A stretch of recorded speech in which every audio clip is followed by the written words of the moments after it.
I want to share with you my favorite top 10 items to stockpile before a collapse.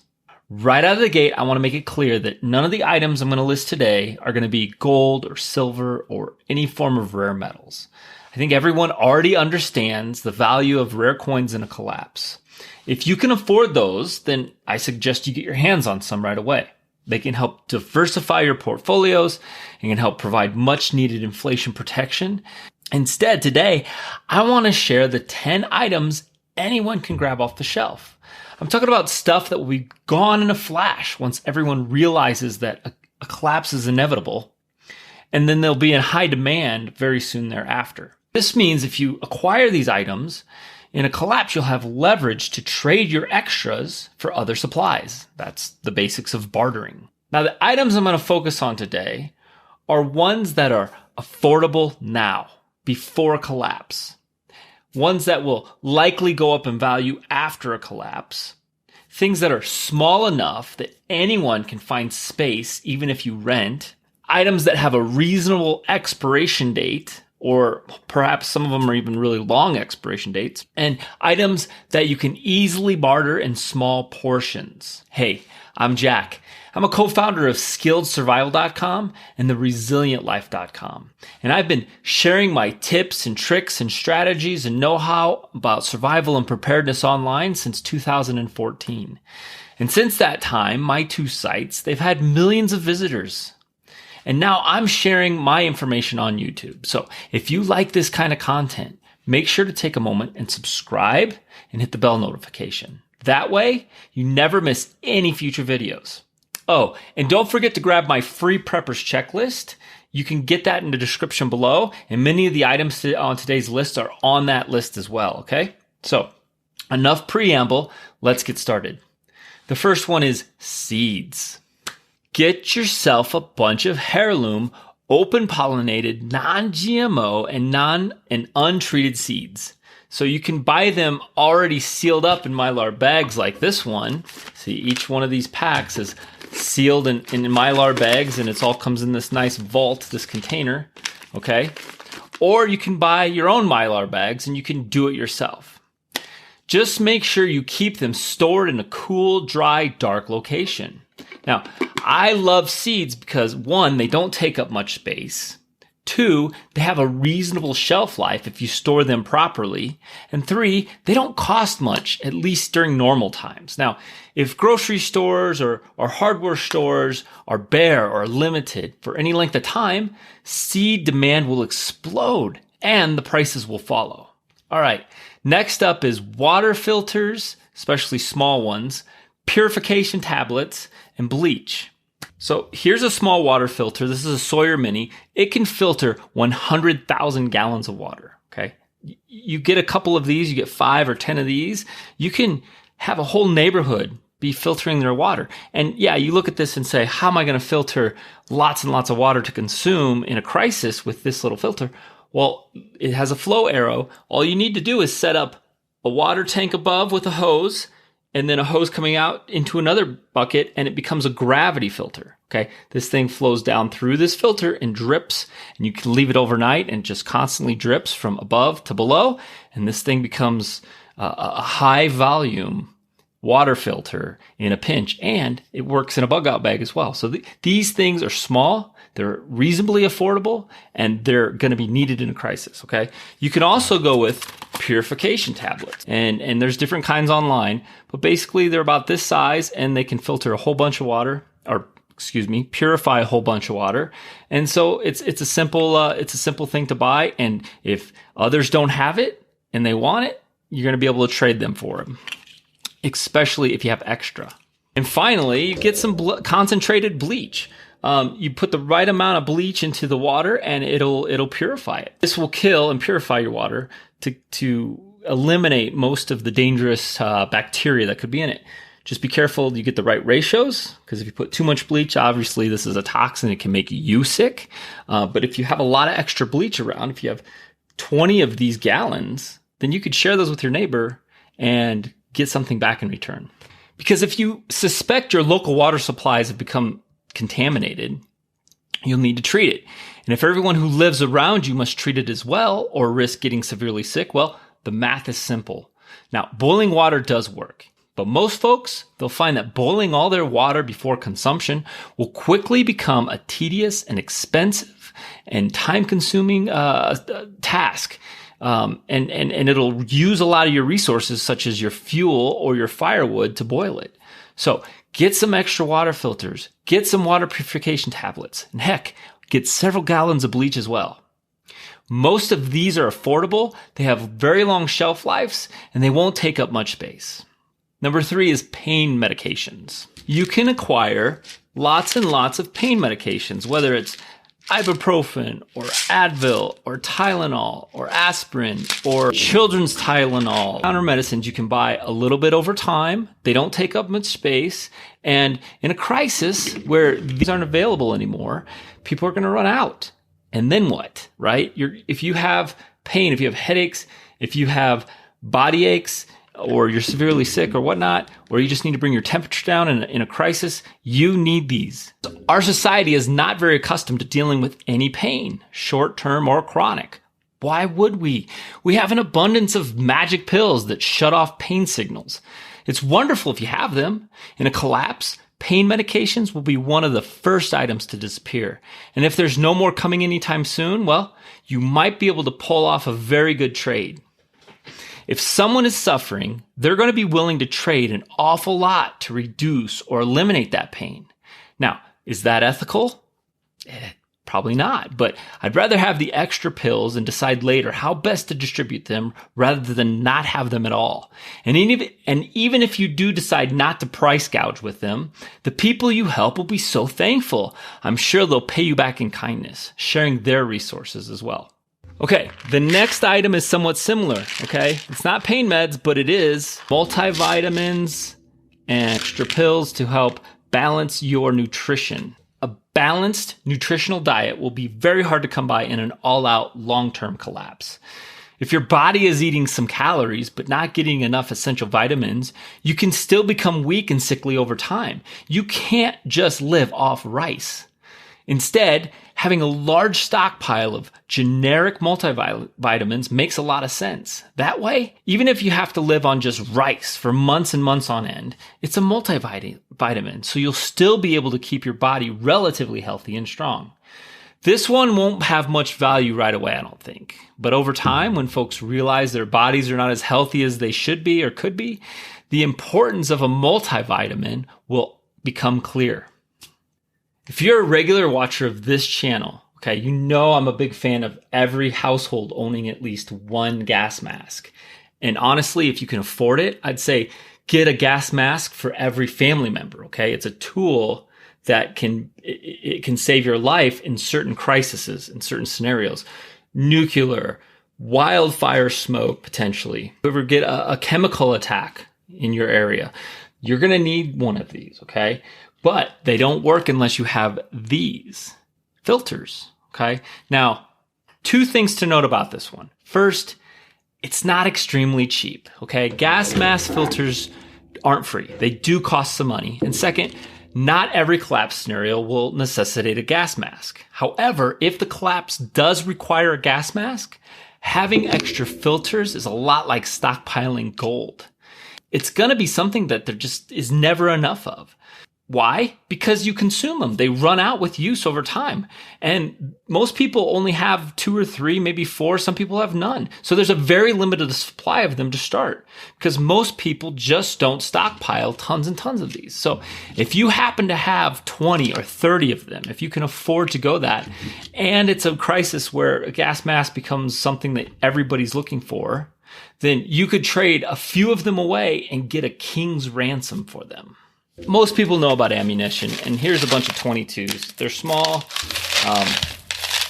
It's a round that a lot of people have firearms for and will need and run out over time. So it's another reasonably small price consumable with a super long shelf life, okay? you should have a nice supply of ammo anyways for all the firearms you already own. But if you don't, ammo will become something that folks need, and eventually the supply will dwindle. I mean, a firearm basically becomes a paperweight unless you have ammo for it. I also like that you can buy a ton of it, and if you store it properly, it won't take up much space, and it can last decades and perhaps even centuries if you store it right. It's another great alternative to rare coins for a total collapse sort of investment. Okay, here's one that's just a little bit different. If we're ever in a scenario where you need to be able to start a fire, okay, whether it's a backyard fire pit, you need to light your rocket stove, or what have you. Say you have firewood, and that's one of your main sources of heat and fuel for boiling water and cooking your food. Well, you can use a butane lighter, but eventually the butane's going to run out, okay? Then you're stuck with what? Well, you need a way to start a fire that's not dependent on fuel, in my opinion. You need a ferro rod, okay? This will get hundreds, if not thousands of sparks and strikes, okay? And you could get good at using this over time. Another option is to get an electric lighter, okay? Now, you could say, hey, Jack, electricity might be something that's hard to get a hold of in a collapse, right? Unless you have a whole house generator, and then even if you do, that's going to run out of fuel, and eventually you're not going to have electricity. Well, I'll tell you what you need to get, if you're going to rely on this, you need to get a small 4-panel solar panel charger, okay? Something you can set outside in a day or 2 days of full sun. It'll charge up a battery, and then you can keep this topped off and charged as well. There's a little port on this. Let me show you. Right here on this side, there's a little charge port. You stick it in there. Once it's charged up, it's easy to create a dual arc electrical. Okay, it also has a flashlight. This one's from Survival Frog. And this one is also from Survival Frog, and I highly recommend this as well. But what this is it's that 4-panel solar charger I told you about, okay? So this, you set it out in the sun, it charges this thick battery bank, which then you can take the power that you harvest from this, connect it to something like this, and boom, you basically have power no matter what forever. So as long as this is in good operating condition, and these are both really good high quality devices, then you have the power to light a fire even in a collapsed long-term scenario, okay? Or a ferro rod, or a fire piston, okay? These, I don't have one with me. I need to get one, but these are really cool. They're just little rods, and you put a little bit of tinder at the end, and you pop it, and it creates enough friction to make an ember, okay? And then you can use that to start a fire with some tinder, with some kindling and some tinder. So fire rods are another tool that you could, if you had extras of them, you could give them away to your, or trade them to your neighbors, and they would then have a way to start their own fires. Okay, and a lot of people now, instead of these lighters that I just mentioned, suggest matches, which I think are even worse. Sure, you may have a large box of them, but day by day, one by one, they get consumed. And then what? Now, starting a fire with sticks is possible in a really worst case scenario, but one, it's much harder than it looks. And two, it's a huge calorie consumer. So if you're out there with a bow drill and you're trying to get this fire started every day, you're burning calories. You want efficiency if your calories are limited. Okay. You don't want to do things the hard way, consume a ton of calories just to get a fire started every day, and then have to make up those calories by eating more food. Okay. You're just depleting your food supplies. It doesn't make sense. Instead, everybody should be invested in these lighter systems that are more resilient and will stick with you longer term. Okay, next up is antibiotics, hydrogen peroxide, and neosporin. Okay, we're talking about trying to prevent infection or cure infections. Okay, it's all about infections, because if the medical system has collapsed and you don't have supplies, you can't just go to the store and pick up antibiotics, then what are you going to do, right? In my opinion, the best thing to do is in that scenario is do everything you can to prevent an infection. So if you get a cut on your hand, you want to be hydrogen peroxiding that to get all the bacteria off. You want to be using neosporin to keep it from getting any kind of bacterial infection going. If you can prevent it, then you don't have to worry as much about antibiotics. You don't have to kill the infection after it's taken root and you got a line going up your arm, okay, and those types of things, okay. In ancient times, infections were extremely dangerous. Massive numbers of people died due to infection before the invention of antibiotics, okay? Now, when I say stockpile antibiotics, one thing some people in the preparedness space recommend is for you to look at to animal antibiotics. That way you can stock up on them without having to get a doctor's prescription, okay? Fish antibiotics is one, bird antibiotics is the other. I don't know much about antibiotics. Do your own research, okay? In a worst case scenario, if my life was on the line and somebody was like, hey, I got some bird antibiotics, you betcha I'm going to be trying it, right? It's better. I'd rather consume that than just die without taking some kind of action, okay? Will it work? I have no idea, okay? But again, somebody may be willing to trade for an antibiotic, a fish antibiotic or a bird antibiotic in a worst case scenario, okay? But do your own research. Now, hydrogen peroxide is something you can buy over the counter in bulk, and you can get Neosporin as well, or a generic brand of antibacterial creams. The biggest problem I see with stockpiling this stuff is they do have a shorter shelf life, okay? Most labels, they're claiming around 3 years. So in that case, you want to create a bit of a rotation if possible. But with that said, I bought extra hydrogen peroxide back in 2013. And the bottle says, right here, this bottle says it should have expired by 2016. Yet, if I pour some of that out into my sink, it still bubbles. So it's still unexpired after 9 years of purchase. And that's why I think it's something that you may want to add to your prepping stockpile. Oh, and I feel the same way about Neosporin. You know, I'd rather try it than not have it at all. Okay, next up is soap.